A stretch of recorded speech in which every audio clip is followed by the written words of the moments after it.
I am joined by Robert Griffin III, James White, Field Yes Minakaims. All right, so first play we're going to look at, 2nd and 2, one of the Patriots' first offensive plays.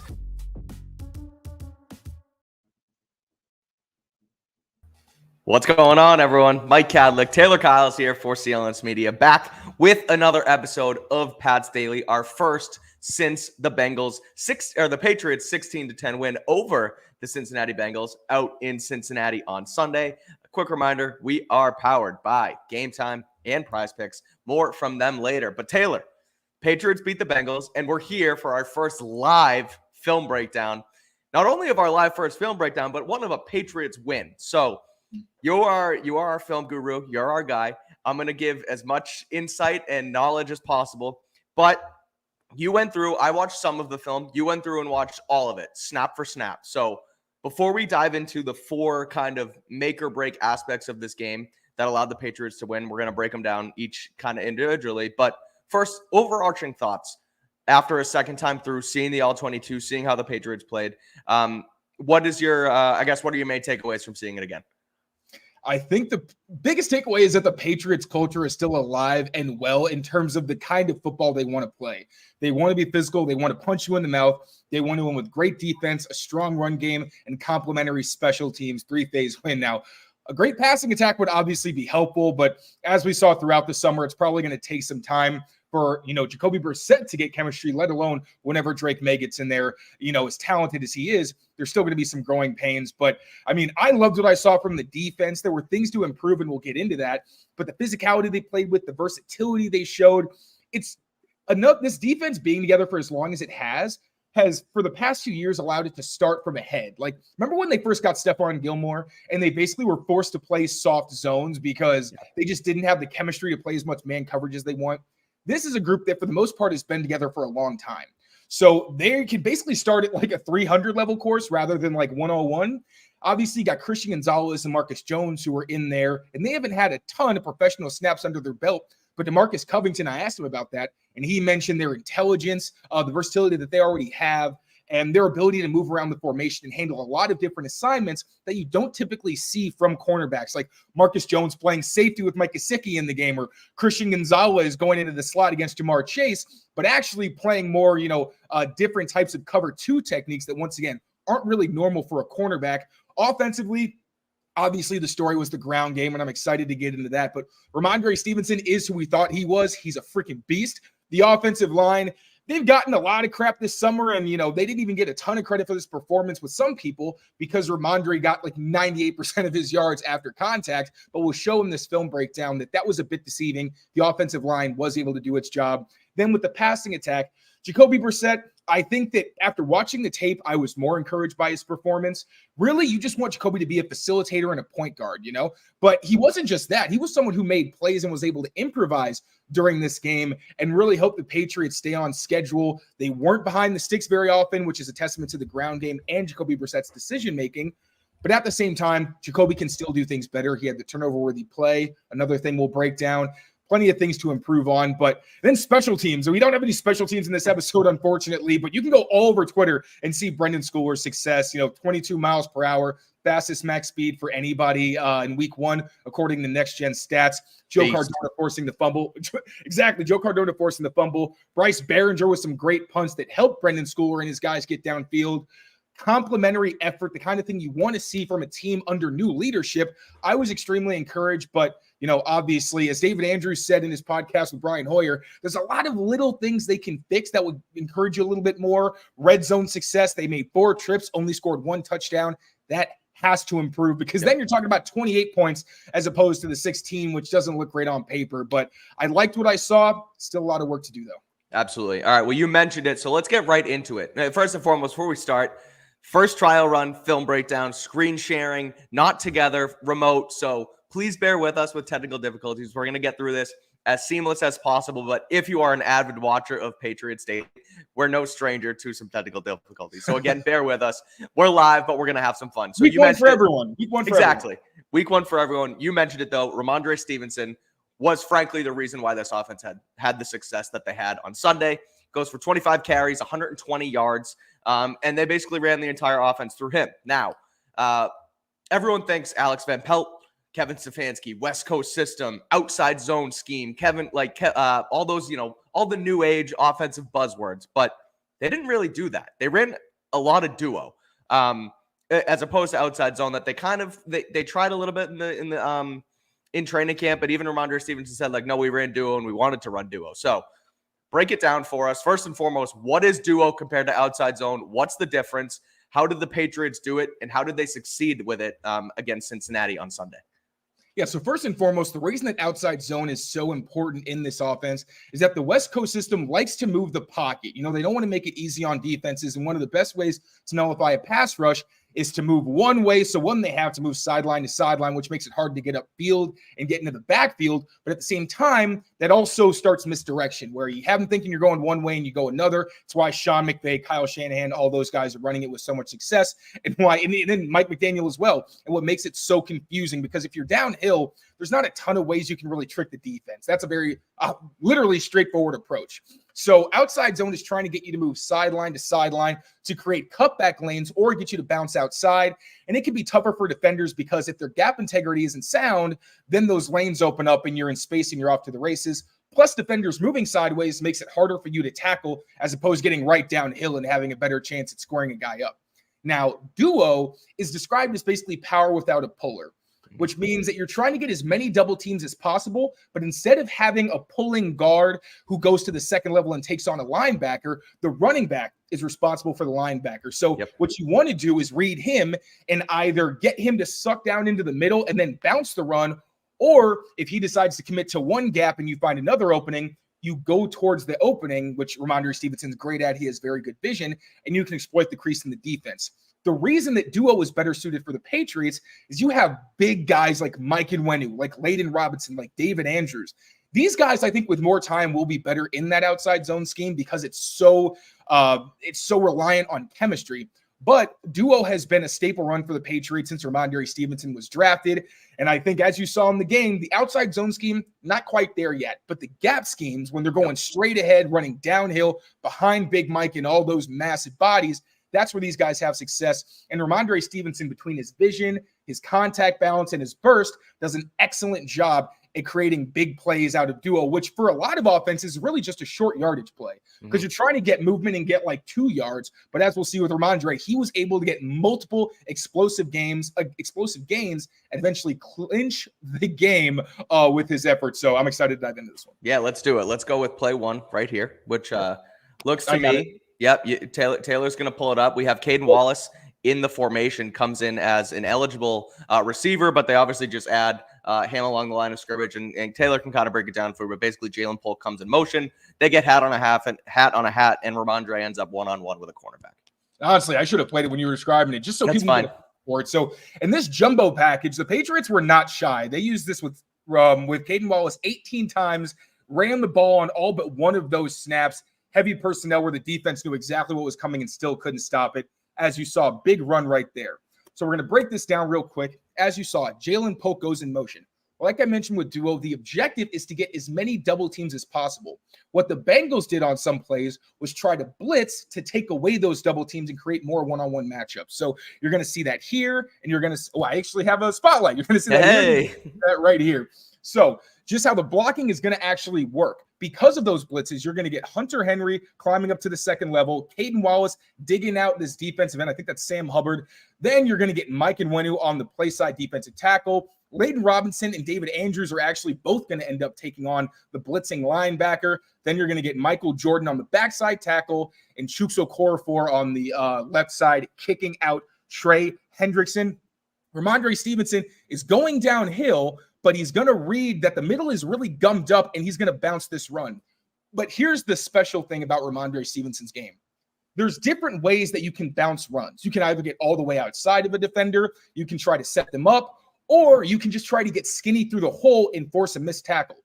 Now, Rhamondre told us after the game, and this is one of the reasons that the yards after contact metric, where it was 98%, is a credit to Rhamondre Stevenson and his contact balance, but it doesn't mean the offensive line wasn't doing its job because this play is designed to get all of these guys blocked up. I also should mention you're going to see Jalen Polk get this block as well. Yeah. Basically, you're trying to get Rhamondre Stevenson matched up on a cornerback or a defensive back, which he said is a matchup he'll take every single time. So let's run this play again. So Rhamondre gets the handoff. As you can see, there is nowhere to run on the inside. Everything is blocked up. What he's going to do is take a very concentrated bounce like that. And here you go. There's that one-on-one matchup with Rhamondre Stevenson and the cornerback. Now, like I said, you can bounce all the way outside on duo. And some running backs who don't have a great feel will sometimes do a little bit too much and end up basically bouncing into a tackle. Rhamondre, like I said, it was a very calculated run, one quick jump cut, sees that cornerback coming downhill, and then is actually going to get skinny, take away that shoulder, break the tackle, off to the races, outruns, I think that's Mike Hilton right there. Outruns. I think you're right. Throws 2 stiff arms to 22, gets out of bounds. 2 things I want to highlight also right here, because you're going to see Hunter Henry obviously being a good teammate and making sure his guy gets some love. But also, let's look at Jalen Polk right here and his energy. Let me go all the way back so you can see his block. Yeah, it was just I wanted to highlight Polk's block too, because he seals that edge pretty much perfectly. And now his guy ends up coming off, but he still can't get a hand on Rhamondre. He seals him off enough where Rhamondre is just going to run away. And then, of course, Jalen Polk's a guy at Washington. We talked about it pre-draft, during the draft, who he loves to get dirty. He loves to block. That's why we were excited for him after the passing camps, to get out there and actually show his stuff. And that's perfect. That's exactly what you want from him. We talked about KJ Osborne earlier as someone who was good in the run game, but Polk right there, that's perfect. That's exactly what you want from him. And there's a difference between because KJ Osborne will do the dirty work. He's, the effort is there, but he's not really the biggest guy, and I don't think he's necessarily effective. It's kind of like a jack of all trades, where you say, yeah, this guy can do a lot of things. Doesn't mean he's great at them. He just is serviceable. Jalen Polk can dominate as a blocker. So one more time, I just want to highlight his effort. Bullying Mike Hilton, gets outside, and then the little celebration right here, getting fired up. That's really cool to see. And I do want to add some context. If you go back for 2 seconds, right where Rhamondre breaks, or pause, right there. We talk about the yards after contact, right? Mm-hmm. The line did their job here. They get their hats on everybody. They give Rhamondre, look, this is what you have to read, and then it's your opportunity, your turn to get off that cornerback. And he does exactly that. But the fact that he gets touched at the line of scrimmage, they count everything else after contact. So there needs to be some context added to that storyline. Now, again, the line wasn't perfect, but this play in particular is a perfect example on how that advanced stat metric can get so skewed. 100%. And we're going to see it on this play too. I'm actually just going to run through these. I know we talked about it. I think it's just fine. Go to the next one. All right. So once again, duo, same idea. You're trying to get as many double teams as possible, then climb up to the second level. So that's going to start right here. You're going to get these 2 guys doubling to the second level. You're going to get Hunter Henry right here. Vidarian Lowe and Michael Jordan going to combo. Going to get a combo right here. And then Mike and Nwenu sealing outside. Instead of the right side behind Nwenu and those guys, it's actually going to go left behind Vidarian Lowe, and then obviously Caden Wallace, Austin Hooper, and Hunter Henry. Actually, Hunter Henry's actually in motion, so he's not going to block that guy. Yeah. But you also see how it gives them a more favorable front, because from this look, it was a 5-man surface where you had the linebacker on the line. Now with Hunter Henry moving over, it ends up being more of an actual 4-3. You get a 4-4 look. Everyone's stacked, and you got to get a better read at. You're going to be 8 on 8, and Rhamondre is going to go. Exactly. And this is the trial run, so these are the little difficulties you're going to have. But here you're going to see. So you're going to get the double here, double up here, double here, and then Mike and Winnie kicking out outside. And then once again, Rhamondre Stevenson going downhill and bouncing the run. Let's run this. Now, this is different. Did you notice what the difference was on that run from the last one and how he was able to break the tackle? Yeah, right. He comes inside, and he doesn't have to necessarily bounce it out. He's still there. Go ahead. Run it through. No, exactly, because he basically stays on his track. He's really not doing much, but like last time, he takes that shoulder away, gets skinny through the hole. Great job by Austin Hooper and Caden Wallace on this double, by the way. We got to give them some credit. These 2 guys moving Trey Hendrickson, Wallace coming off the block to get that second-level defender. Perfect. Andre slips 1 tackle, jukes a safety. And that is a filthy move. Explosive gain. And one thing in this game, it felt like the Bengals weren't prepared for how quick Rhamondre Stevenson's feet are, because once again, he's a big back. Like, this is a guy who's like 220, 230 pounds. Like, he's a massive guy, but what makes him special is his quickness and that footwork. So slip this guy, burst, juke outside of a tackle, and then finish with a little bit of yards after contact. It's good stuff. And the next play that we have too, what's up in a second, is similar, where they basically flip it the other way, but it's the one where they ice the game. But I love the idea of, again, not marrying yourself to that outside zone scheme if you don't have to, using this hat on a hat, again, find those double teams, and then you let Rhamondre just have a cornerback, and he should and is going to win just about every single time. Like, not that it won't get complicated, because, again, the Bengals run defense is a lot poorer than, a team like the Seahawks or other things you're going to see in the future. But this recipe was exactly what they needed against Cleveland. Again, that juke on the safety is so filthy. I could watch that day in and day out. That's awesome. And he does this all the time. Like last year, there was the talk about, Rhamondre is not really getting a lot of yards after contact. He's not playing well. He did, I think, admit that he wasn't in great shape last season to start, so that may have had something to do with it. But at the same time, he was getting tackled in the backfield a ton. This is what this guy can do when he doesn't have to make people miss in the backfield like defensive tackles. He'll break a tackle from a defensive back at the line, and then when you get him in space, he's a really tough guy to bring down. So another great play. Now we're going to move on to the clincher. This is the clincher, one baby. Game. By the way, the Patriots ran the same play 3 or 4 times in a row. We're not, once again, shy about their intentions. And this one's a little bit different, but then you see the power. We saw the elusiveness from Rhamondre Stevenson in terms of being able to get skinny, make people miss the juke and all that. But here, they do a better job tackling, but it doesn't matter because the guy's still a big back. So right. I'm going to break it down once again. We got a double here, climb to the second level, dual here, kick that out, and then Hunter Henry's going to take this guy. Once again, now the only guy that Rhamondre Stevenson has to worry about is this guy right here. He's going to go downhill, and he's going to bounce it. He finds him, and then he dukes him, and then, there you go. So, once again, nothing is there inside. That's by intention. Bengals are saying, hey, try to make our cornerback miss to seal the game. And he said, okay, bet. This is a real bounce, right? So, you're actually trying to get outside of the line completely. Yeah, he's not riding Hooper in that tackle anymore. He is trying to get outside. Exactly. But this time, he bounces, which gets the defensive back in a very bad tackling position. This is not the place you want to be at when you're trying to tackle Rhamondre Stevenson. Great deception from Rhamondre to set him up. Then he still does, to his credit, get Rhamondre locked up. But when your pad level is this high and you're trying to tackle a 225, 230-pound back, this is what's going to happen. He's going to drag you for a first down.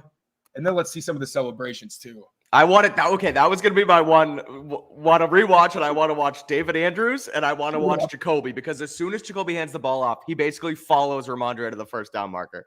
And that's another thing I want to highlight about this game is before we play it, the camaraderie that we saw.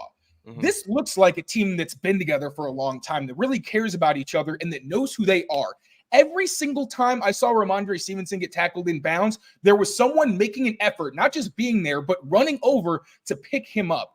You don't see that from every team. You don't see that on every play. It shows, one, how much respect Rhamondre Stevenson has among his peers, but also how tight this group is, which is huge for a rookie head coach because it takes a little bit off his plate. But not only that, it also is just the culture that he has created where these guys feel this close-knit and really bond, and then it turns into cool moments like this. So once again, let's highlight David Andrews first. He's pumped. Fist pump. Let's go, baby. Let's go. And then we're going to get Jacoby. Great teammate. Follows him instantly. Yep. And he'll throw a block if he has to. But I was wondering, like, hey, if I got to do something, I'll do it. Look at that. Yeah. Hunter Henry, too. Hunter Henry, I love good team. I love camaraderie. I love teammates who get excited for each other. Like Gronk. Remember all the times that Gronk would pull some guy off the line, a running back would get into the end zone, and he'd get all fired up? Seeing that from Hunter Henry as well. Especially, too, in a team that is in such a 180 from last year, and they've 180 at least the team attitude so fast, and obviously a win is going to do that, so they're this excited. But I love it, and I want to highlight one more thing before we'll do this. We'll finish this. We'll go to Prize Picks, and we'll come back to Christian Gonzalez. But like you mentioned, Rhamondre initially he's going to bounce it, and then he sees the position the cornerback is in and says, "No, I'm just going to cross his face because he can't take me down." Yes, it sounds simple. He set him up. I think he did it on purpose. Like he was trying to widen him and get that to happen and then cut inside, which just is a show for what great feel Rhamondre has. Either way, the feel for it and to be able to do it that quickly on like the snap of a finger, basically, I have the football. This is how the line's blocking this. This is where this guy's lined up, and I'm going to do this that fast. Like That's super impressive to be able to just react like that and make it happen, especially with the game on the line. So again, that's the breakdown with Rhamondre. He really was phenomenal, and probably the reason the offense was able to score 16 points, and then they were ultimately able to win the game. So. All right, we want to do Prize Picks? Yeah, we'll talk about Prize Picks really quick, and then we'll get into Christian Gonzalez on Ja'Marr Chase, because Prize Picks is America's #1 daily fantasy sports app with over 5 million active members. It's the easiest and most exciting way to play daily fantasy sports. Unlike the other apps on Prize Picks, it is just you against the numbers. They have some of the best features too, because unfortunately this weekend I went 1-2 on my Prize Picks, but the two that lost, there was an injury. T. Higgins was out in the Patriots game. Christian McCaffrey was out in the 49ers game. So there's injury insurance. So the bet doesn't count. I get my money back because Prize Picks is the best. They're the best for their players, and it's the only real money daily fantasy platform. Like I said, with injury insurance, it puts their members first. All withdrawals are fast, safe, and secure. And when your picks hit, you get your money in as quick as 15 minutes. Prize Picks also invented the flex play, which means you can still cash out if your lineup isn't perfect. You can double your money even if one of your picks doesn't hit. So head over there today, download the Prize Picks app, and use code CLNS and get $50 instantly when you play $5. That's code CLNS on Prize Picks to get $50 instantly when you play $5. You don't even need to win to receive that $50 bonus. It's guaranteed. Prize Picks, run your game. All right, moving on. Let's do it. Christian Gonzalez. Look, we talked to DeMarcus Covington today at 2 p.m. He was asked about Christian Gonzalez a couple times. He said that Gonzo had 5 interceptions in practice this week. He was dialed the freak in, and he came out, he balled, just like we kind of expected. There was a storyline throughout training camp that, he might not be the guy he was early on, and that, there's a little bit of a fraud factor, and he was getting all that nonsense. He put it to bed immediately. Now, he was on Ja'Marr Chase for a lot of the game. Ja'Marr Chase was questionable with his contract coming in. We didn't know about T. Higgins, but ultimately, how did they line up Gonzo on Chase? Because it wasn't all the time. They split it up, zone, man. He was in the slot. He was in, again, he was playing zone on the outside, but there was also times where he followed him all around the formation. So break it down. What did you see from Gonzo? Did he truly shadow him? And how did he have such an impressive contest against Ja'Marr Chase? So he did truly shadow Ja'Marr Chase. Every single time he was in man coverage, he was across from Ja'Marr Chase. He even followed Ja'Marr Chase into the slot on a couple of reps where they played cover 2. That was where you saw Christian Gonzalez play the deep middle in cover 2, which is usually reserved for a linebacker or a box safety who's at either that second level or sometimes when they drop from the middle of the field. And he also played an inverted coverage where he went into the deep half, even though it looked like maybe he was going to play more of a cloud technique where you're basically jamming the wide receiver and trying to funnel him to a safety behind you. Gonzo was that safety. The only reps that Gonzo wasn't across from Ja'Marr Chase were plays where Chase was in the slot and typically motioned, where they really just wanted to keep Gonzo outside. That only happened 3 times, though. So this was a true shadow game plan. Only if Christian Gonzalez was playing that cloud technique did you see him not line up from Ja'Marr Chase. Could be a preview for what we're going to see next week against DK Metcalf and Tyler Lockett. One of the best matchups I think that's going to be happening in the NFL, period. Yeah. Because even Marcus Jones and JSN, that's going to be an interesting one, even though there's a size mismatch. But John Jones and Tyler Lockett, 2 undersized guys who are still very fast and highly competitive, 2 of the toughest guys, given their size at their respective positions. DK Metcalf, freaking beast. He didn't do a whole lot against Pat Surtain last weekend. I have to watch the tape to see why that was exactly. But he's like an A.J. Brown type, where you just don't see guys that are that big, that fast, that physical, and also nuanced as route runners. But Ja'Marr Chase is a great test because he's one of the freakiest athletes. Not the biggest guy, but a guy who does play big, is fast, and is an excellent route runner. Christian Gonzalez locked him up. The only plays in man coverage that Gonzo lost against Ja'Marr Chase were plays where he got picked off. Now, honestly, looking back at it, I don't think that was even much on Gonzo. Sometimes I think that maybe the guys around him could have shown more awareness. I'm actually kind of curious if we get to talk to Mike Pellegrino, how he thinks about that. I didn't want to ask Marcus Covington. I feel like that's a little too specific for a defensive coordinator. But yeah, for the most part, Gonzo did a great job, but there was one small thing that I thought he could have done better, but he actually improved on later in the game. I'll dive into that. But first, I want to show this rep. If you saw the night that I tweeted this, this is it. So I have it's funny. I just want to preface, because I don't know if anybody was watching and not, for some reason, not listening to you and watching my face. I have it pulled up on my other screen, and I watched this first clip and I went, oh man, because you watch his hips, right? So I'll let Taylor break it down, but basically Chase tries to get inside leverage on Gonzalez and tries to run like an out route type thing, and he just gets completely smothered. So Taylor, go ahead and break it down. So here it is. I'll just run it once so you can see. Oh my God. I literally got chills when I saw it. I got chills this time too. And another thing about this is not only is it a great rep from Christian Gonzalez, but he also does a great job helping out the pass rush. And that was something that stood out in this game was the Patriots. If the back end wasn't, able to hold up or made a mistake, the pass rush got to Joe Burrow before he could capitalize. And there were times where the pass rush needed another tick or two to get home, and the coverage allowed them to do that. Christian Gonzalez, also on the back end, they did a great job of that. So one, I believe this is just going to be like a post, and this is going to be a bracket coverage right here. So the post is basically a dead play. Yeah. And then you're going to see Ja'Marr Chase run this out route, and he's pretty much one-on-one against Christian Gonzalez. So like you said, he gets that inside leverage. Gonzo is looking at the hips. You see where his eyes are? Mm-hmm.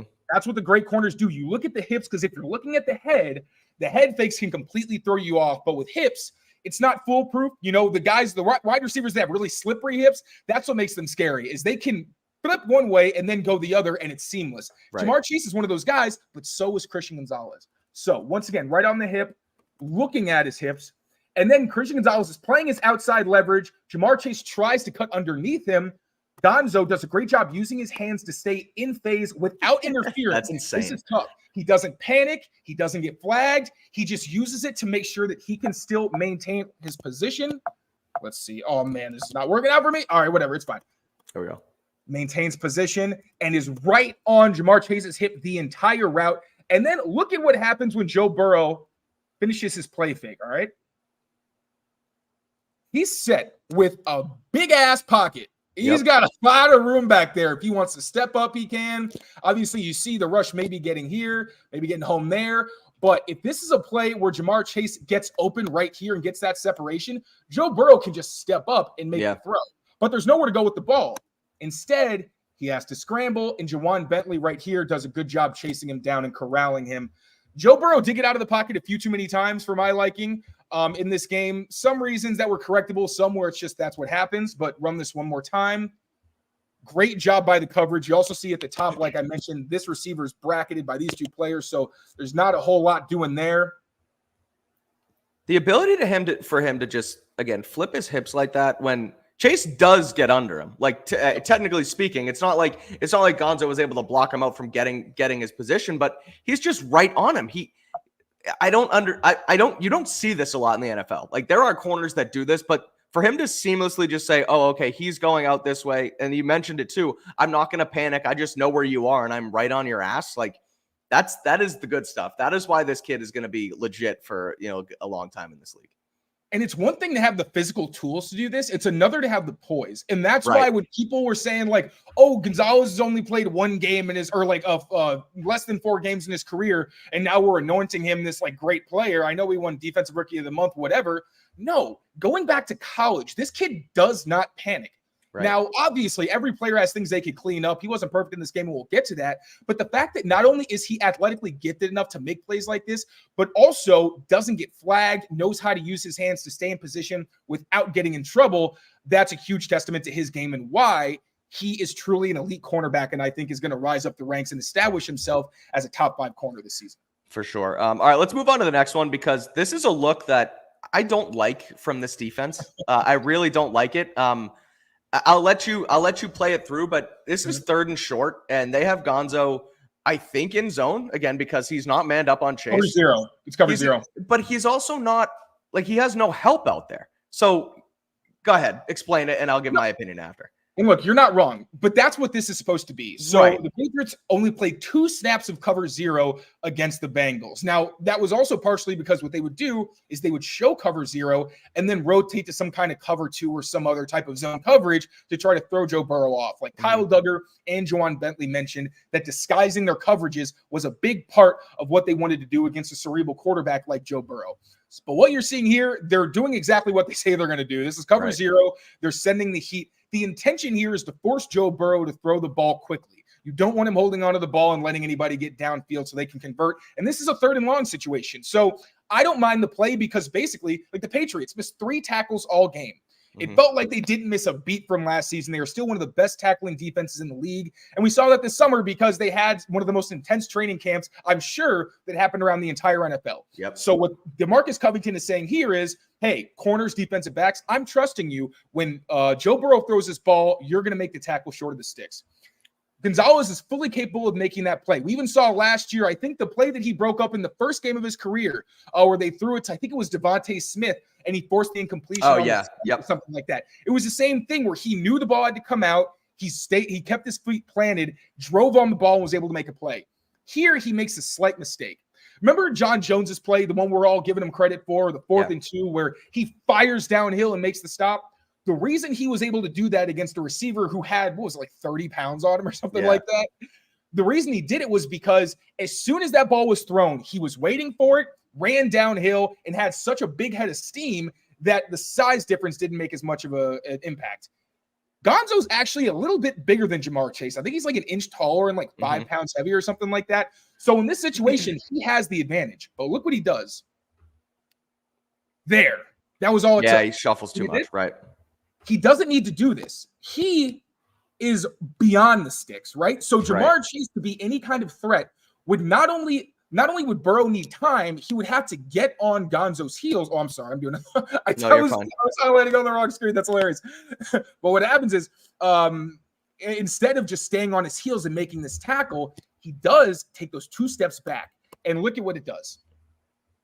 2 steps back, 2 yards past the first. It's that simple. Ja'Marr Chase fights for extra yards. So what you'd like him to do here is say, all right, I dare you. Throw this ball or try to get past me. I don't think you're going to be able to do it. Instead, he takes that one back pedal and it gives up his momentum. Obviously, he's still coming downhill, but imagine if instead of having to recover while coming downhill, he has an entire head of steam because he's just shooting out of the cannon. Right. He's on him when the ball's on his chest instead of he's on him when he takes 2 steps inside to try and knife for the first. Exactly. So it's a very small mistake, but it's something that, like with Gonzalez, with these great players, it's hard to coach them, but it's little things like this that Mike Pellegrino, I'm assuming, is going to be like, hey, man, next time, just plant your heels. And he may have said it on the sideline because of the play that we're going to show next. So, again, I go back to for 1 second. Yeah, that's fine. It's just I want to maybe not reiterate, but I look at it now from a quarterback's eyes, right? And it's Ja'Marr Chase, my number 1 receiver. We need 5-6 yards against, Christian Gonzalez, but he's also playing off coverage. And so I know I'm going there. The world knows I'm going here because especially when I think it's Duggar comes off the edge, there's no help out there besides Christian Gonzalez. And we can say what you will about Gonzo's ability versus Chase, but everybody, I know he has this hitch and I'm throwing him this football. I almost like, maybe I wish they had more help out there. Not a thing against Gonzo, but it just feels like maybe play him up more. But I guess it answers your analysis of it answers my question where he was on him. He was covered. He just, instead of maybe not trusting those first initial steps, trust yourself, watch Burrow, make sure I know he's coming here. And yeah, you're right. If he doesn't make those 2 steps, he doesn't get those 3 extra yards. He just tackles him once the ball's on him. And it doesn't even give him an ability to shake them or make a play because I'm already here when the ball's here. It's not like there's any separation between us. So exactly. So I understand the mentality, but that's also why it's like I'm standing beyond the sticks. Are you really going to be able to get this far without my pass rush getting to you? Right. That's true. And then one thing that I feel like some people may say is, why wouldn't you have Ja'Marr Chase run like a slant? Because if he runs a slant and there's no one here, it's probably a touchdown. Because even with Gonzalez flat-footed especially, even if he drives on it, that's a tough play to make. Right. If he slips it, that's a touchdown. One thing to keep in note that the Patriots don't do it here. a lot of defenses will actually have one of these guys who's off the line of scrimmage. So you see there's two defenders mugging right here that are standing up. What will often happen is if the protection slides towards them, they'll pop out. So these guys can just pop into this space knowing that that a lot of offenses are going to want to throw a slant and then get in the window and like deflect it or pick it off. I think Jelani Tavai and Kyle Duggar have both had pass breakups in the past couple of years where that kind of thing happens. So, No, I was just going to say, and if a slant is coming and Gonzo knows that they have an all-out pressure, he's not going to have enough time to run a double team, so he doesn't even have to guess. He can just fire right into that slant window, basically similar to like what Malcolm Butler did, because there's no way they're going to have enough time for a double team because they have the leverage, they have the guys along the line of scrimmage that Burrow's not going to have time to get a double move on him. Exactly. All right, so now this is where the improvement comes. Now, this isn't the same thing, right? You see that Jamar Chase is in the slot this time. They're both in the slot. Gonzo shadowing him as the number 3 there. But what you're going to see is instead of that quick backpedal, where as soon as the ball is snapped, you saw Gonzo take those couple steps, he's going to be patient and wait until Jamar actually declares his route. So let's see real quick. Now, this is a deeper downfield route, so Chase ends up running into him. But just look. The ball is snapped. And look, Gonzo's not moving. He's kind of leaning back, but he's not backpedaling. He waits still. Now he starts his backpedal, right? Yeah. But Jamar Chase is already pretty far downfield. If this ball was going to come out faster, he would have been in a better position. But at least this time he gives it those extra precious seconds and then is able to anticipate the route coming into his leverage and completely swallow it. Because once again, he knows that the defense is in cover 0 where you got Duggar taking the back. I think this is Marcus Jones on Yoshivas. And then all these guys basically one-on-one. Joe Burrow's got to get the ball out of his hands fast. So in-game learning from Christian Gonzalez, really impressive from him. Like I said, stuff that all these guys got to work on no matter how good you are. But it's really cool to see a young player like this who we want needs to be great this season for the defense, especially with no more Judon, Barmore out indefinitely, being able to make this kind of play after having a mistake earlier in the game. Good stuff. We move on to the next one with him in the slot as well. Yep. Okay. So... that was my mistake. I didn't mean to include that play. We can go ahead. That's all good. Perfect. Well, it was literally just a stick. There was no significance. I clipped the video poorly. Totally fine. But we'll go to Keion White in a second. But I just wanted to reiterate the thing at the end we had about Gonzo, where in that cover 0 look originally on 3rd down, I didn't like the look, but it makes a ton of sense that they had the look they wanted. He just backpedaled and wasn't able to make the tackle on 1st down for those first, a couple 2-3 yards. And then you mentioned it already, but he learns from it and he does the same thing. But instead of backpedaling and trying to give himself, I'm sitting here firing my feet like I'm this excited and having trying to explain what's going on. But instead of him kind of backpedaling and foot firing and making sure he's in position, he just stays calm. He's like, no, I trust myself. I know where Chase is going to go, and I can figure out what direction he's going to move and take him on and again, trust myself against this guy. So awesome stuff from Gonzo. I am so excited to see what they do and see him match up against DK Metcalf next week. Because again, I was listening to Andrew Callahan on NBC the other day. He's like, every week with Gonzo, it feels like, all right, well, what about next week? And what about next week? And because he's played so many elite receivers to start his career, the next one's DK. It's a murderer's row. He hasn't failed once. So I'm excited to see what they do against that Seahawks team. All right, we'll do Keion, then we'll run game time, and then we'll wrap it up with Jacoby Brissett. So let's talk about Keion White, because that dude balled out on Sunday. 4 tackles, 2.5 sacks. Got a nice Brian Baldy breakdown. That's always a good thing when the national media is talking about you. He doesn't lead the league in sacks because Greg Rousseau notched 3 for the Bills, but he's right there, 2.5. He was awesome. They moved him around, all formation. So Taylor, what stood out with you, Keion? First play here. He's in a 5-tech. He then moves to a 9 after the running back motion's over. So they kind of kick. There we go. Jelani moves over. Keion moves out to a 9, basically goes one-on-one against Trent Brown and beats him. So what'd you see here? And what'd you see from Keion the rest of the game? Yeah, so one, this does highlight the flexibility of this defense. Like Yep. I showed it in the offseason, but the ability to go from an odd 5 down front, where Jelani Tavai, the adjuster, is on the line of scrimmage and you have Keion White inside, they have the flexibility to say, okay, instead of like, so what this look is, if the running back is opposite the tight end, you're expecting some kind of inside zone from the shotgun because you're not going to run a gap scheme away from the tight end really unless it's some kind of trickery. So by flipping this way, I don't know exactly what the tell is, but the Patriots are saying, all right, we're probably better off in an even 4 down front. So one, really cool that they have the ability to do this on any play because not a lot of defenses do. So what we're going to see from Keion White making old teammate Trent Brown look a little bit silly. He and Josh Uche gave Trent Brown the work in this game. Huge strip sack. Unfortunately, the Patriots, did they actually recover this? No, they didn't recover this. I think Joe Burrow he fell on it, but still, this was very close to being a massive impact play, and it still was, obviously, because it was a sack. So what we're going to see from Keion White here is he is going to – also, I want to highlight the fact that Keion White has acknowledged he's not great at rushing outside. Really, he's better at attacking inside and disrupting the pocket. I asked him after the game if he felt like he was getting better, and he was like, yeah, I had the inside win against he didn't say Trent Brown, but I had that inside win, but, you can always get better. So he's going to set Trent Brown up outside. Trent Brown is going to try to get his hands on him to stop this outside rush.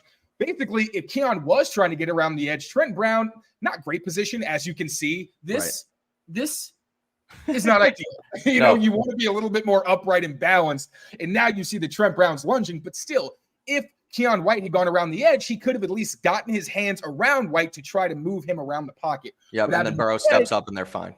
They're clean. Exactly. What he does instead is see this inside opening right here, and then he's going to throw a nasty club move. Completely embarrassed Trent Brown, poor guy. Look at Trent. Not even club, double strike. Look at Trent's hand come back like, no. Oh, no. Wait. I'm not done with you yet.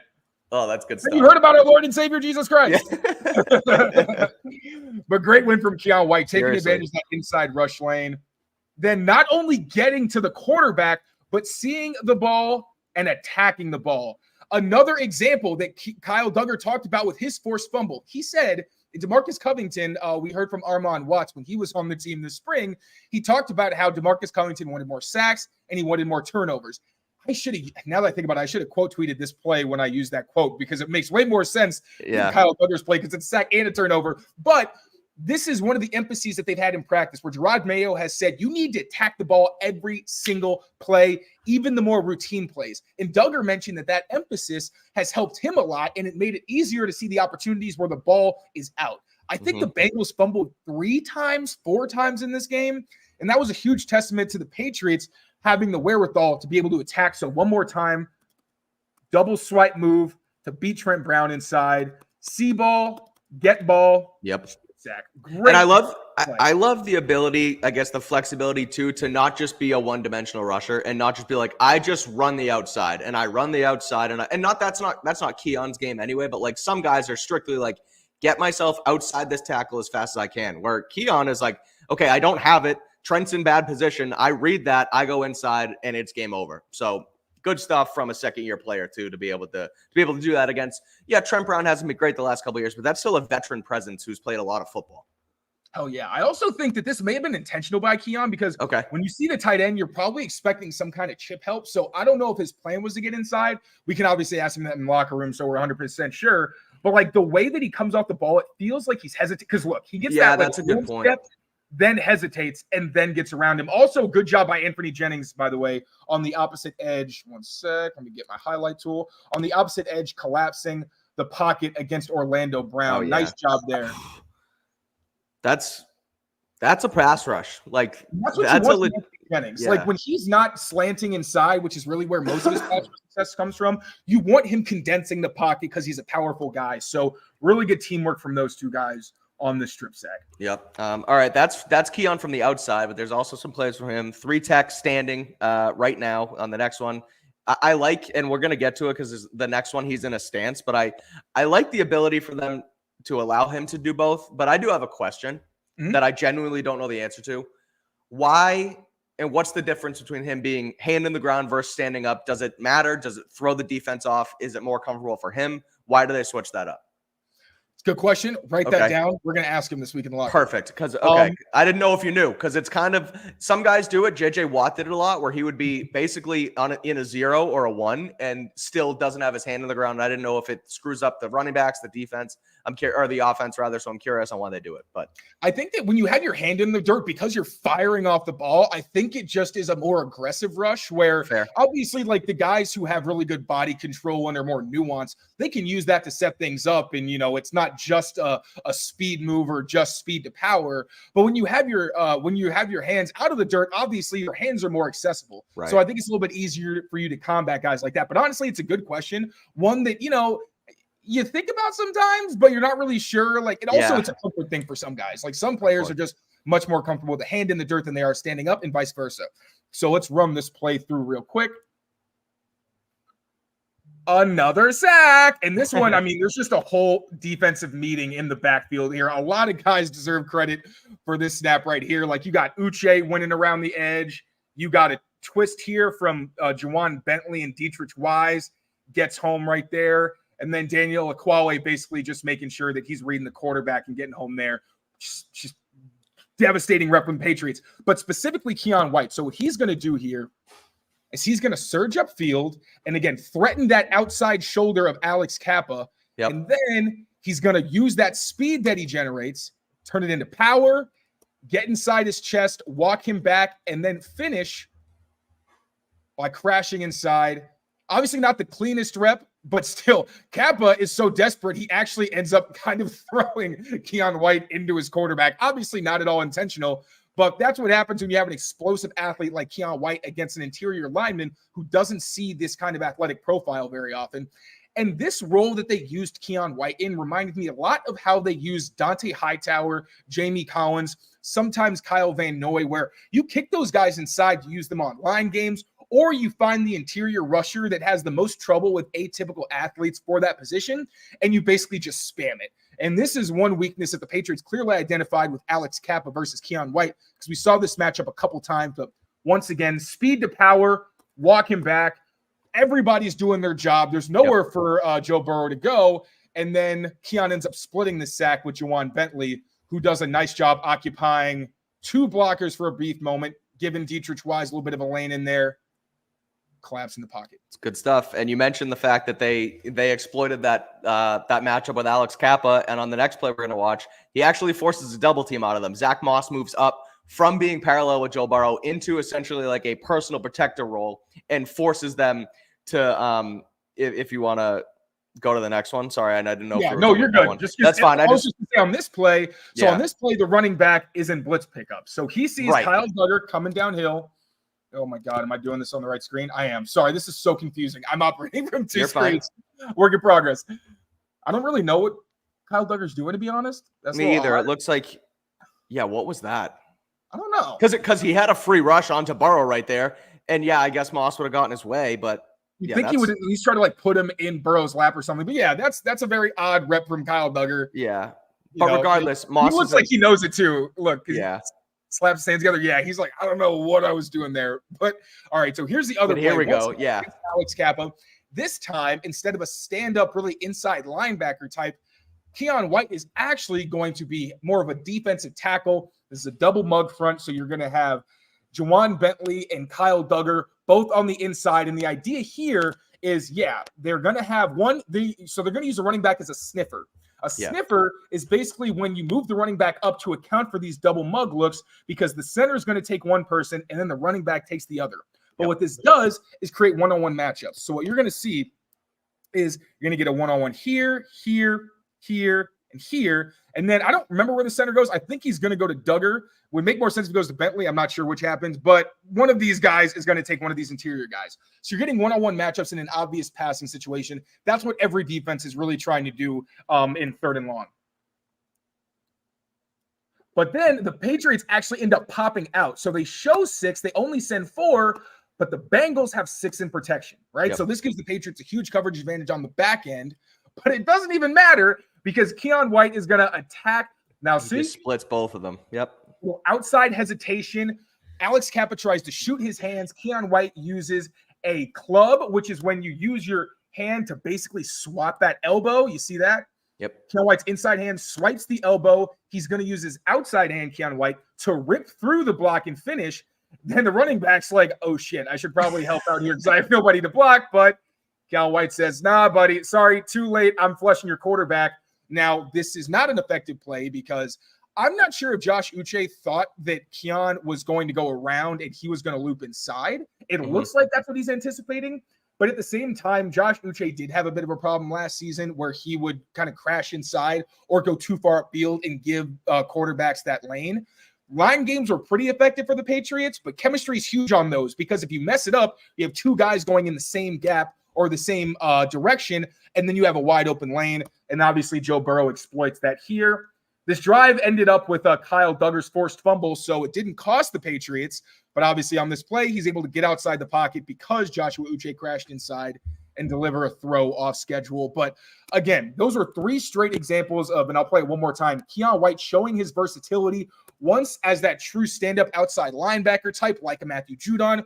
Another time is more of a Dante Hightower, Jamie Collins type, which is notable because the Patriots have tried that with Uche. They tried it with Matt Judon. It didn't really take. Judon, I don't think, had really the maybe the movement skills. That I don't really want to say that. He's a very good athlete, obviously, but it just wasn't a very good fit for him. Didn't work out, right? Didn't really work. Joshua Uche just isn't really big enough. So if those guards get a hand on him or they stab him hard enough, it kind of kills the rush. But Keion White, he's a bit of that tweener type, but he's explosive and he's crazy powerful, and he's also sturdier than you'd expect for a guy who can also line up outside. So he's able to do stuff like this and just completely wreck the interior. It was awesome. Again, 2.5 sacks for White on Sunday, getting some national recognition, like I mentioned. And he's really going to, without, you lose Matthew Judon or you trade Matthew Judon, you lose Christian Barmore.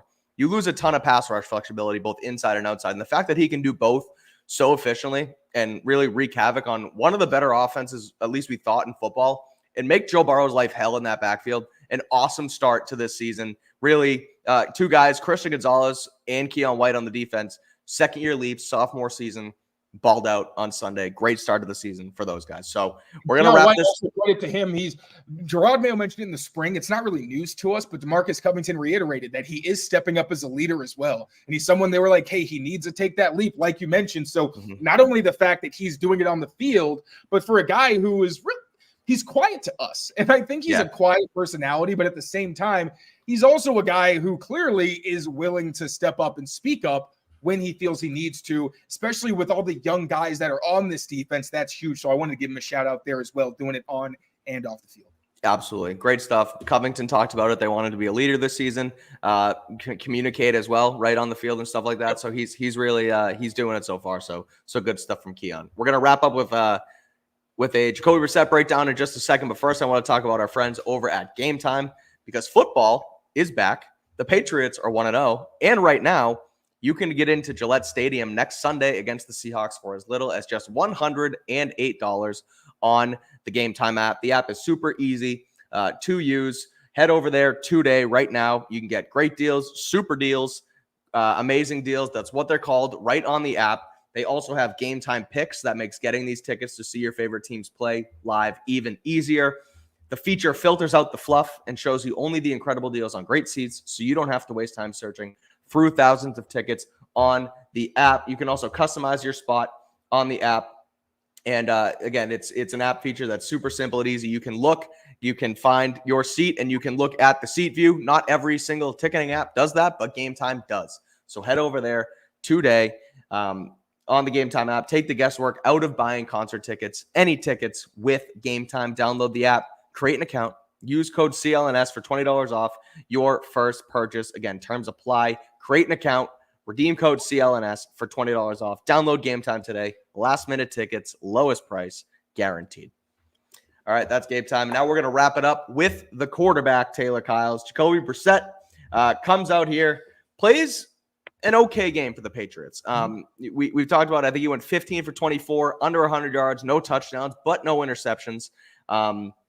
Has command of the offense, has the answers to the test for the most part, mostly makes the right decisions, is able to also break the pocket and run for a couple first downs. He also makes a couple mistakes in the red zone that you don't like to see. So they score 16 points. We talk about, can you win NFL football games for an entire season scoring just 16 points? The short answer is no. The long answer is no, but there are some things that if we clean it up and if they clean it up, there's promise, and that, they could actually score 24, 28 points in this game if they cross the finish line to the goal line. So let's pull it up. First one is an example of Jacoby breaking the pocket for said first down. Essentially, I'll let you break it down in a second, but essentially they end up 6-on-4. And then Rhamondre's in for help, sees that they have 6-on-4 because they drop out of coverage. He runs and it ends up 5-on-4, and Jacoby breaks the pocket and then gets a first down. Yes, sir. Yeah, and this is what Jacoby really brought on Sunday. He did make some good throws and things like that, but really it was his ability to make these improvised plays when things broke down, which obviously you can guess that Drake May would do that because he has the athleticism, but you have no idea how a rookie quarterback is going to react in their first real game when the bullets are flying. And it's their first time even going through an NFL week, and you don't have the answer to the test. And we talked about it on the show earlier today. I thought you made a great point that now he gets to watch what Jacoby Brissett did, and then they get to work through why that happened. And not only is he going to listen to Jacoby, who's been in this offense before and typically is going to have the right answers, but if there's anything he could have done differently or improve on, he gets to hear that from Alex Van Pelt instead of being the guy whose fault it was that something went wrong. So right now, it's third down. The Bengals are showing a double mug front. It looks like they're probably going to be playing some type of cover one, but then once the shift happens, it's clear that they're playing zone coverage, right? So right here. No one moves with Hunter Henry, and there's really nobody over him. So it's going to be some kind of one high defense, most likely, unless they rotate, and they do not. Now, this is something we saw a couple times from the Patriots, where you're going to have Austin Hooper on a corner. I don't know why the color changed. That was funny. And you're going to have Hunter Henry basically come into the void in this defense and pretty much just sit down and give Jacoby somewhere to throw. But what's going to happen is and then actually just to the backside, just so everybody understands, you're going to have Demario Douglas running like an in-breaker, and then you're just going to have a vertical route from Tyquan Thornton. So Jacoby gets the snap, really quick throw. Ball wants to throw it around now or let Hunter Henry sit in the void, but he sees, oh, look, there's a defender right here, and there's two defenders out here. So I don't really like this look. I could throw it, but somebody could potentially make a play on it. He doesn't like that. So maybe a young quarterback might stick on that. Now, Drake May did do a good job getting from 1 to 2 to 3 and all that in the preseason, but still, this is a veteran quarterback saying, I'm not going to throw into a bad window. I'm going to move on. Tries to get to his check down, but Michael Jordan kind of gets pushed into his lap a little bit here. The edges are good, and Jacoby did a great job, especially when it came to Trey Hendrickson, using his legs and a quick release to beat the heat. He was only sacked once, and that one sack was when he got out of the pocket to try to extend the play. It was in the red zone when two receivers ran into each other. Hunter Henry wasn't open, and he basically just tried to make something happen with his legs. That was the only sack he took, and he's a big reason why. So you're going to see here the edges are good, but the pocket is collapsing. He's like, you know what? I could throw to Rhamondre Stevenson, but Rhamondre has a long way to go. If he catches this, the defender has a decent angle. He could probably still make this. Instead, Jacoby's like, you know what? I'm doing this on my own. Gets away from the rush, turns on the Jets, and he's able to pick up the first down and get them into low scoring territory. Huge, huge play. I believe they end up scoring here, but this is a play that could have been a longer field goal. Instead, they pick up the first down. So really good decision-making there from Jacoby Brissett, not sticking to his reads too long and then saying, hey, I just got to make this happen myself, and then going and doing it. And I do wonder, too, if as he breaks the pocket and as he knows what coverage they're in, if he realizes that this guy's manned up on Rhamondre, so I can just run because he's going to follow him and not try and play both here. Because if he's in sort of a zone in that angle, that guy would try and feed Rhamondre off to the guy behind him or to the right of him, etc. But instead, he just follows him the whole time. So Jacoby knows he's going to follow Rhamondre. I have no one there, and if he does come up on me, I'm just going to dump it off right over his head. And he follows Stevenson perfectly, and he has enough to get the first down and escapers pretty easily. I also wonder if this wasn't how this works out, because it ends up being man coverage, but nobody moves with Henry, and there was nobody really here, unless I'm guessing the most likely thing, if he had stayed here, is this safety covers him, and then this guy takes the middle. Yeah. Kind of see that. Like there's some defenses that'll basically just rotate their guys. I thought that was a little weird, but still, good job by Jacoby reading that. It's not a good tell because this should tell you it's zone, but instead it's actually man, and they're just playing match principles, it looks like. Because this guy has no one to cover, so he's basically just playing the middle. Like he pops out, and then he takes the back. But everybody, and I wonder too. Yeah, okay, they are in man because they're matched up on the top too. Because I was wondering too where that linebacker could also be in zone, but he understands that thinks that Jacoby's not a threat, so says F it, I'll let him try and run, and I'm just going to cover this guy. But at the same time, that's probably not the best because there's no one else there to take on Jacoby. And typically those two mug linebackers would basically both be responsible for Rhamondre, and they'd say, okay, if he goes to your side, and I think, so you see them both get depth to the sticks. So I think they're saying, all right, yeah, if the back leaks out, then it's okay. Like right here, I can still make the tackle short of the sticks. So again, great job by Jacoby Brissett reading what the defense was doing and making something happen. But it was not a perfect performance from Jacoby Brissett. And then let's get into the mistakes. In the next couple plays. Yep, let's do it. So here, everyone's probably seen it by now, but he tries to find Hunter Henry basically tries to find him in the corner of the end zone, throws off his back foot here with pressure in his face and doesn't give it enough at all. And unfortunately is almost picked off. And I mentioned it in our crossover earlier today, Taylor, where a lot of Jacoby's missed throws and mistakes in this game, they were at least, misses high, misses far, misses out of bounds so that it's my guy or no guy. This was the one where it was glaring enough where this is a turnover-worthy play because he basically puts it in. I think it's Mike Hilton on him, if I have it correctly. I don't know who's in coverage. It might not be. I don't safety. You know what? It's Geno Stone.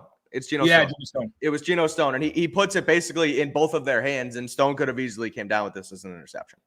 Yeah, Hunter Henry really bailed him out here. All right, so the coverage structure, I'm not sure exactly what this is. I think it's some kind of match coverage because I know people have mentioned, so Tyquan Thornton on the backside is going to run a post. I know people saw that he was open, and I'll show you just real quick so everybody can actually see it.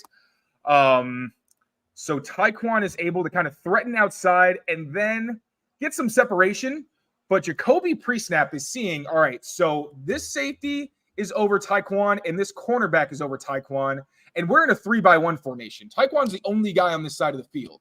So unless the safety, is looking the other way, you don't want to throw to Tyquan. Like, he's out of the progression. And as you see post-snap, it still looks like a bracket kind of technique. So Jacoby really shouldn't be looking at Tyquan unless he just has so much time that obviously he can get to him late in the progression, but then it's still kind of murky.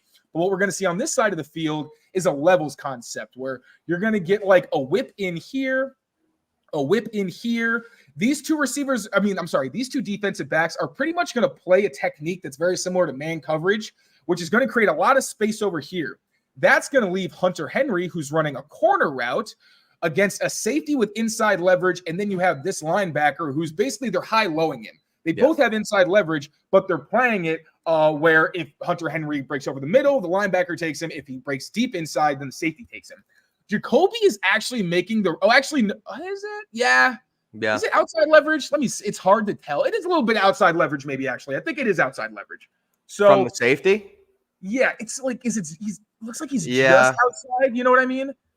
He's outside originally, and then Henry stems up he stems him up so that it ends up being even, but he starts outside or inside. Exactly. But it's not I don't mind this decision if it's a good throw. Yeah. Because you got Hunter Henry against a safety. That's not really a bad, like right here, if you throw that high, it's much more likely that Hunter Henry is going to catch it than Geno Stone. The problem is Vidarian Lowe is going to lose off the edge. Vidarian Lowe had a very solid day against Trey Hendrickson, but here Hendrickson is able to get into his chest, walk him back, and that creates an opening inside. And Jacoby's going to feel that. And look, he's throwing off of his back foot, which takes all the power out of this throw. I think what he wanted to do was maybe throw this to the pylon so that Hunter Henry could at least run under it or nobody gets it at all. Instead, because he's throwing it off his back foot, the ball just floats up there and Hunter Henry has to turn into the defender. So it's not necessarily, again, the decision isn't bad, I guess, because it's bad because the pressure happens. Yeah. But pre-snap, I understand what he was thinking, and I don't mind him trying. And he loves his tight ends. Like, it was a similar thing with Austin Hooper in the preseason, kind of, where he's like, hey, I like my big guys in the red zone. I'm going to give them a chance on a 50-50 ball. It works when you're on the same page and everything works the way it's supposed to. But when Austin Hooper, decides to break outside when you expect him to stay put, or you're throwing off your back foot and you're not delivering a good pass. That's when these things look a lot worse than maybe what the decision actually was. I guess in the moment, you have to understand that, look, I don't have enough here to set my feet and throw this outside and give him all the space that he needs to go get the football and miss far if I'm going to miss it all. So instead, he's falling back. I don't want to go this far, but kind of looks like Mac Jones throwing off that back foot, throwing the ball short. And again, he's lucky he didn't get picked off because Geno Stone led the NFL in interceptions last year. And he almost comes down with it. But luckily, like you said, Hunter Henry saves his bacon and breaks the pass up. Exactly. And there's also a line you want to walk a little bit where we keep giving Jacoby Brissett credit for right? Like he only took one sack, but it was because he had already left the pocket trying to extend the play, even though he had pretty good protection. This is another one where it's like, I get that you don't want to take a sack and, put yourself further behind the chains than you are right now. But you don't want to do this either. And I think maybe he was just too confident in his arm. Yeah. Because, again, the decision itself, giving your big guy a chance against a smaller defensive back, is not the worst in the world. It's really just that you didn't put enough on the throw. So you got to be better about that. Sometimes you do need to take those sacks, but at the same time, I get what his thought process was. It's just a play that if it goes the other way, you don't really care what the decision-making was. You don't care what the intention was. It matters that it might have been a turnover, and if the Bengals go down and score, they seize momentum. This game looks very, very different. So That kind of stuff you cannot have. Jacoby needs to understand his physical limitations. For sure. All right, final play of our breakdown here from Patriots versus Bengals. Another red zone play. I don't want to call it a mistake necessarily, but more so a missed read because they have an opportunity, like we said before, to get those points. He has a couple of guys open. And instead, he checks it down to Rhamondre with the defender basically in his face and gives them a short gainer, and they end up with just a field goal on the drive. Yeah. Also, real quick, I think somebody may have missed this in the chat, so let me just bring this up real quick. Yeah. Oh, no, wait, no, here it is. Keion wide open left. I'm going to show this one more time. Yeah. One more time, and then we're going to move on. All right, everybody? So, oh, my gosh. Let's Wrong see. play. Here we go. One more time. Tyquan Thornton this is one. Oh, gosh, no. I'm not going to do that. All right. But look, one receiver and then three receivers over here. Tyquan Thornton is isolated. There is a cornerback with outside leverage and a safety with inside leverage. Pre-snap, there was no reason for Jacoby Brissett to go here because he has a numbers advantage over here with this outbreaking route, knowing that I have these two guys taking underneath coverage, and then I have the one-on-one. There's no reality where Tyquan Thornton should be someone that Jacoby Brissett ends up seeing on this play. So just going to get that one out of the way, clarify for anybody who may have missed it. All right. And he's not even open until after he throws the football. Right. And it's not even like, be honest, man. Like, yeah, right. At this point, he throws it there. He's just as open. He's just as open as Hunter Henry is. And at this point, the pressure's still in his face, and he'd be throwing that ball off his back foot just like he is to Hunter Henry. And also, if this safety saw that Jacoby was looking towards Tyquan, he would keep getting depth. He sees that Jacoby's not even looking his direction. So he's saying, all right, if this comes, back over the middle, maybe I can jump something. But, there's no reason for him to attack that throw to Tyquan Thornton. All right, moving on. So the reason this is not really bad, but why this is a pretty glaring missed opportunity is there are multiple people open and Jacoby had time to throw, but I think that maybe because of the pass rush, which he was pressured on 50% of his dropbacks, I understand why he wanted to get the ball out of his hands and not hold on to it. But this is one where it's got to be like, dude, you're a veteran. You got to feel the pocket and know you have time to make a throw. So what's happening here is Jalen Polk is going to come into this stack. He's going to run a little bit of he's going to get on this corner's toes, stutter a little bit, and then take off upfield and actually get pretty wide open. Then you're going to see KJ Osborne run a crossing route. You're going to see Austin Hooper run another crossing route. And then you're going to see Hunter Henry on a shallow. I think he's going to sit it down. I think Rhamondre Stevenson kind of swings out of here to create a high-low. This is very good against man coverage, which they get. Because, one, you've got this stutter up top, where you're hoping that Jalen Polk can win one-on-one. And then with these dual crossing routes, usually one of those is going to get open, right? That's what's known as a spear concept, where it's two intermediate or high crossing routes. And sometimes you can get a pick or something like that, but it's hard for defenses to cover both of them. As you're going to see on this play, the defense doesn't cover either one. KJ Osborne, if you put air under this, KJ Osborne has an opportunity. Austin Hooper's open right here. And then Jalen Polk, I'll actually show his whole route. So Jalen Polk right here. See that stutter. and then he's able to swipe through contact and gets open. So look at this. Jacoby is in a clean pocket.